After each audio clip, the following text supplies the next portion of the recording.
Ciao, nome e cognome. Gianluigi Pilas. Professione. Ho una società che si occupa di progettazione europea. Sei anche assessore a Ierzu.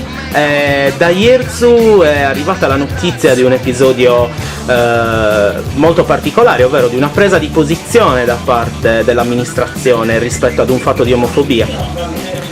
Noi abbiamo deciso di reagire senza volerci scontrare con nessuno a degli atti pubblicati da un'associazione di scout nazionale, dove i relatori intervenuti in quel convegno sostenevano cose come è sconsigliabile per un capo scout di fare coming out e di dichiarare la propria omosessualità, è consigliabile ai genitori che si ritrovino di fronte a un caso del genere di mandare il figlio dallo psicologo.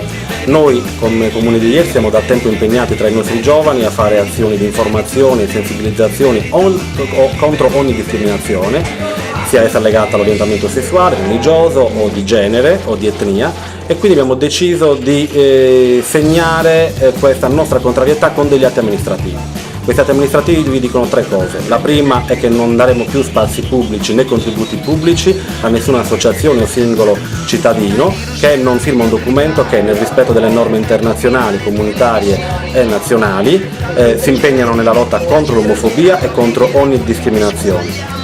Da ora in avanti aderiremo come partner alle manifestazioni pubbliche che meglio e con più forza si caratterizzano per la lotta contro l'omofobia e contro le discriminazioni. Il terzo punto è che è stato dato mandato alla giunta comunale di istruire le pratiche per l'istituzione del registro amministrativo delle unioni civili. Se io ti dico quindi la parola omofobia, tu cosa mi rispondi? L'omofobia è una malattia. Il 23 a Sassari c'è Diritti al Cuore, la manifestazione contro omofobia, razzismo e sessismo. Qual è il tuo contributo? Ma io ho contribuito venendo qua, partecipando a Cagliari alla manifestazione raffiacolata per le vittime dell'omofobia. Non dimentichiamoci che in 7 paesi al mondo di matrice islamica i ragazzi omosessuali vengono condannati a morte, cioè sono ben 44.000 ragazzi uccisi, assassinati, impiccati perché avevano l'unica colpa di amarsi. Quindi ogni contributo di ogni singolo cittadino, di ogni amministratore della Repubblica Italiana nel partecipare a queste manifestazioni è utile, è importante, quindi ci saremo. Sarò personalmente, a titolo personale, presente anche al Pride del 30 giugno a Cagliari.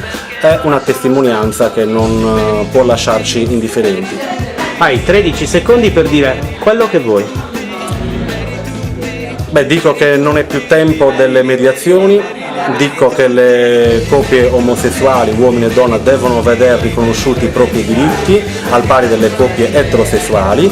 C'è da fare una battaglia culturale prima ancora che legislativa, ovvero bisogna andare nelle scuole, tra le famiglie, tra i cittadini, per consentire loro di avere quegli strumenti che gli consentano di conoscere la realtà.